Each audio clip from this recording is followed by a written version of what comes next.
Hello guys, welcome back to our YouTube channel. നമ്മുടെ പുതിയ വീഡിയോയിലേക്ക് എല്ലാവർക്കും സ്വാഗതം. തമിഴിൽ കണ്ടവർക്ക് മനസ്സിലായി കാണും, ഞാനൊരു ഹെഡ്സെറ്റ് വാങ്ങിച്ചിട്ടുണ്ടായിരുന്നു. അപ്പോൾ അതിന്റെ ഒരു റിവ്യൂവും കാര്യങ്ങളായിട്ടാണ് നമ്മളിന്ന് വന്നിരിക്കുന്നത്. ഏകദേശം ഒരു മാസം മുമ്പാണ് ഞാനിത് വാങ്ങുന്നത്. ഞാൻ ലാസ്റ്റ് യൂസ് ചെയ്തുകൊണ്ടിരുന്നത് ഒരു TWS ആയിരുന്നു. അത് ഏകദേശം ഒരു 1-2 വർഷം ഞാൻ ഉപയോഗിച്ചിട്ടുണ്ടായിരുന്നു. അതിനുശേഷം അത് പണി മുടക്കി. അപ്പോൾ അങ്ങനെ ഞാൻ ഉപയോഗിച്ചുകൊണ്ടിരുന്ന TWS ചീത്തയായി പോയതിനു ശേഷം ഞാൻ കരുതി ഇനിയിപ്പം വാങ്ങുന്നെങ്കിൽ നമുക്കൊരു വയേർഡ് ഹെഡ്സെറ്റ് വാങ്ങാമെന്ന് വിചാരിച്ചു. അങ്ങനെ ഞാൻ ഒരുപാട് പേരോട് ചോദിച്ചു, ഒരുപാട് ഫ്രണ്ട്സിനോട് ചോദിച്ചു, അല്ലാണ്ട് ഞാൻ ഒരുപാട് യൂട്യൂബിലായാലും ഗൂഗിളിലായാലും എല്ലാം റിസർച്ച് ചെയ്ത് നോക്കിയപ്പം അപ്പോഴാണ് ഞാൻ IEM പറ്റി അറിയുന്നത്. അപ്പോൾ IEM എന്താണെന്ന് അറിയാത്തവർക്ക് ഞാൻ പറഞ്ഞുതരാം. IEM എന്ന് പറഞ്ഞു കഴിഞ്ഞാൽ നമ്മുടെ ഈ ഇന്നിയർ മോണിറ്റർ, ഒരുപാട് ആർട്ടിസ്റ്റുകളും ഗെയിമേഴ്സും ഒക്കെ ഇത് യൂസ് ചെയ്യുന്നുണ്ടായി. അപ്പോൾ ഈ IEM ഗുണം എന്ന് പറഞ്ഞു കഴിഞ്ഞാൽ നമ്മൾ ഒരു പ്യുവർ ഫോം ഓഫ് മ്യൂസിക് ആയിരിക്കും നമുക്ക് കിട്ടുന്നത്. അതായത് ഇപ്പം നമ്മൾ വാങ്ങുന്ന ഒരു ഹെഡ്സെറ്റ് ഒക്കെ ഓട്ടോ ട്യൂൺ ചെയ്തിട്ടൊക്കെ ആയിരിക്കും, ഇപ്പോൾ ബാസ് കൂട്ടിയിട്ട് അല്ലെങ്കിൽ ട്രബിളും ഒക്കെ അഡ്ജസ്റ്റ് ചെയ്തിട്ടൊക്കെ ഉള്ള ഹെഡ്സെറ്റ്സ് ഒക്കെ ആയിരിക്കും നമുക്കിപ്പോൾ അവൈലബിൾ ആയിട്ടുള്ളത്. പക്ഷേ ഈ IEM എന്ന് പറഞ്ഞു കഴിഞ്ഞാൽ നമുക്ക് ഇതിൻ്റെയൊക്കെ പ്യൂർ ആയിട്ടുള്ള, അതായത് ആ ഒരു കമ്പോസർ എങ്ങനെയാണോ ആ ഒരു മ്യൂസിക് ഉണ്ടാക്കി വെച്ചിരിക്കുന്നത് അതുപോലെ തന്നെ ആയിരിക്കും നമുക്ക് കേൾക്കാൻ പറ്റുന്നത്. നമുക്കതനുസരിച്ച് നമുക്ക് തന്നെ ട്യൂൺ ചെയ്യുകയൊക്കെ ചെയ്യാം, ബേസ് ആയാലും ട്രബിൾ ആയാലും എല്ലാം. പൊതുവേ നോർമലി വാങ്ങുന്ന ഹെഡ്സെറ്റിനെക്കാളും ബേസ് ഒക്കെ കുറച്ച് കുറവാണെങ്കിലും നമുക്കത് ഫീൽ ചെയ്തില്ല. അപ്പോൾ ഞാൻ നിങ്ങൾക്ക് സാധനം കാണിച്ചു തരാം. ഇതാണ് സാധനം. KC കാസ്റ്ററിന്റെ ഈ IEM ആണ് ഞാൻ വാങ്ങിയത്. ഇതാണ് സാധനം. ഓക്കെ, ഒരു 1000 ബിലോ 1000 ബഡ്ജറ്റിൽ ഞാൻ ഹെഡ്സെറ്റ് നോക്കിയപ്പോൾ എനിക്ക് കുറച്ചും കൂടെ അടിപൊളിയായിട്ട് തോന്നിയ ഹെഡ്സെറ്റാണ്. ഇതൊരു 849 രൂപ എന്തോ ആയിരുന്നു ഞാനന്ന് വാങ്ങിച്ചപ്പോൾ. ഹെഡ്ഫോൺസ് എന്ന് പറയുന്ന സൈറ്റിൽ നിന്നാണ് ഞാനത് വാങ്ങിച്ചത്.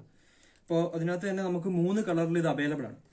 3 കളറിൽ ഈ ഹെഡ്സെറ്റ് അവൈലബിൾ ആയിട്ട് വരുന്നുണ്ട്. മാത്രമല്ല മൈക്കില്ലാണ്ടും വിത്തൗട്ട് മൈക്കും നമുക്ക് ഇത് അവൈലബിൾ ആണ്. ഞാൻ ആ മൈക്കുള്ളത് തന്നെയാണ് വാങ്ങിച്ചത്. ഇതിന്റെ ഓഡിയോ ക്വാളിറ്റി എല്ലാം പക്കയാണ്. ഇതിപ്പോൾ നമുക്ക് കേൾക്കാൻ തന്നെ ആയാലും നമുക്ക് ആദ്യമേയൊക്കെ കുറച്ച് പാടായിരിക്കും, കാരണം നമ്മളത് എങ്ങനെ കേട്ടിട്ടില്ലല്ലോ. ആ ഒരു രീതിയിൽ ഇത് കേട്ട് വരുമ്പോഴത്തേക്ക് നമുക്ക് നല്ലൊരു എക്സ്പീരിയൻസ് തന്നെയാണ് ഈ ഹെഡ്സെറ്റ് തന്നിരിക്കുന്നത്. അപ്പോൾ ഞാൻ പറഞ്ഞതുപോലെ 3 കളറിലാണ് ഇത് അവൈലബിൾ ആയിട്ടുള്ളത്. ബ്ലാക്ക്, ക്രിസ്റ്റല്, പിന്നീട് ഈ സിയാൻ എന്ന് പറയുന്ന കളർ. അപ്പോൾ ഈ സിയാൻ കളറാണ് ഞാൻ എടുത്തത്. കുറച്ചും കൂടെ എനിക്ക് കളർ ഇഷ്ടമായതുകൊണ്ട്, അല്ലെങ്കിൽ ആ ഒരു കളർ ഇഷ്ടപ്പെട്ടതുകൊണ്ട് ഞാനിത് വാങ്ങിച്ചു. അതേപോലെ ഇതിന്റെ ഓഡിയോ ജാക്ക് വരുന്നത് 3.5 mm ഓഡിയോ ജാക്കാണ്. അത് L ഷേപ്പിലായതുകൊണ്ട് തന്നെ നമുക്ക് ഗെയിം കളിക്കുമ്പോഴായാലും അല്ലെങ്കിൽ പാട്ട് കേൾക്കുമ്പോഴായാലും നമുക്ക് നല്ല ഒരു ഇങ്ങനെ തെളിച്ച് നിന്നിട്ടുള്ള ആ ഒരു ഇൻകൺവീനിയൻസ് ഒന്നും ഉണ്ടാവത്തില്ല.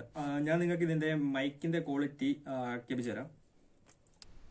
അപ്പോൾ ഇതിന്റെ ഞാൻ മൈക്കോട് കൂടിയിട്ടുള്ള ഹെഡ്സെറ്റാണ് വാങ്ങിച്ചത്. അപ്പോൾ അതിന്റെ മൈക്കിന്റെ ക്വാളിറ്റി എന്ന് പറഞ്ഞാൽ തന്നെ നിങ്ങൾക്കിപ്പോൾ ഇത് കേട്ടോണ്ടിരിക്കുന്നത് ആക്ച്വലി മൈക്കിൽ കൂടെയാണ്. അപ്പോൾ അത്രയും ക്വാളിറ്റി ഉണ്ട്. നല്ല ഒരു ഹെഡ്സെറ്റ് തന്നെയാണ് നമുക്ക് ഈ ഒരു ബഡ്ജറ്റിൽ ഈ വരുന്നത്. അപ്പോൾ KC കാസ്റ്ററിന്റെ EDH Pro എന്ന് പറയുന്ന വെർഷനാണ് ഞാൻ വാങ്ങിയത്.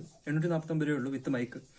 അപ്പോൾ നിങ്ങൾ ട്രൈ ചെയ്യുന്നുണ്ടെങ്കിൽ ഉറപ്പായും IEM ഒന്ന് ട്രൈ ചെയ്ത് നോക്കുക. കാരണം നമുക്ക് ആ ഒരു മ്യൂസിക്കിന്റെ ഒക്കെ ഒറിജിനൽ വെർഷൻ തന്നെ നമുക്ക് കേൾക്കാൻ പറ്റുന്ന രീതിയിലാണ് ഇത് യൂസ് ചെയ്യുമ്പോൾ നമുക്കത് ഫീൽ ചെയ്യുന്നത്.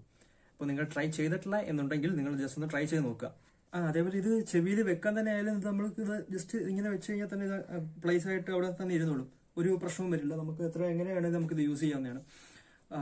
മാത്രമല്ല ഞാൻ വാങ്ങിയത് EDH Pro എന്ന് പറഞ്ഞ KC കാസ്റ്ററിന്റെ EDH Pro എന്ന് പറഞ്ഞ ആ ഒരു ഐറ്റമാണ്. അപ്പോൾ നിങ്ങൾക്ക് വാങ്ങിക്കാൻ താല്പര്യം ഉണ്ടെങ്കിൽ നിങ്ങൾ ജസ്റ്റ് കയറി ഹെഡ്ഫോൺസ് ഒന്ന് ചെക്കൗട്ട് ചെയ്യുക. ഇതിന് മുകളിലേക്കുള്ള പ്രൈസ് റേഞ്ച് വരുന്നിട്ടുള്ള IEMs അവൈലബിൾ ആണ്.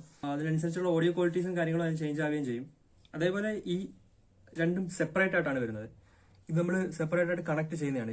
ഇത് സെപ്പറേറ്റ് കണക്ട് ചെയ്യുന്നതാണ്. അപ്പോൾ നമുക്ക് ഈ വയറിന് എന്തെങ്കിലും പറ്റിയാൽ തന്നെ നമുക്ക് ഈ വയർ മാത്രമായിട്ട് വാങ്ങിക്കാനും പറ്റുന്നതാണ്. നിങ്ങൾക്ക് താല്പര്യം ഉണ്ടെങ്കിൽ ജസ്റ്റ് ഒന്ന് ട്രൈ ചെയ്ത് നോക്കുക. ഹെഡ്ഫോൺസ് കൊണ്ട് ചെക്കൗട്ട് ചെയ്ത് നോക്കുക. നല്ല സാധനമാണ്. ഒരു മാസത്തിന് മുകളിലായി ഞാനിത് വാങ്ങിച്ചിട്ട്. നല്ല ഒരു എക്സ്പീരിയൻസ് അല്ലെങ്കിൽ നല്ലൊരു റിവ്യൂ തന്നെയാണ് എനിക്കിതിന് പറയാനുള്ളത്. അപ്പോൾ IEM എന്താണെന്ന് അറിയാത്തവർക്ക് വേണ്ടിയിട്ട് ഞാൻ ജസ്റ്റ് ഒരു വീഡിയോ ഇട്ടെന്നേ ഉള്ളൂ. അപ്പോൾ നിങ്ങൾക്ക് താല്പര്യമുണ്ടെങ്കിൽ വാങ്ങി ട്രൈ ചെയ്ത് നോക്കുക. പുതിയ വിശേഷങ്ങളായിട്ട് നമുക്ക് വേറൊരു വീഡിയോയിൽ കാണാം. അതുവരേക്കും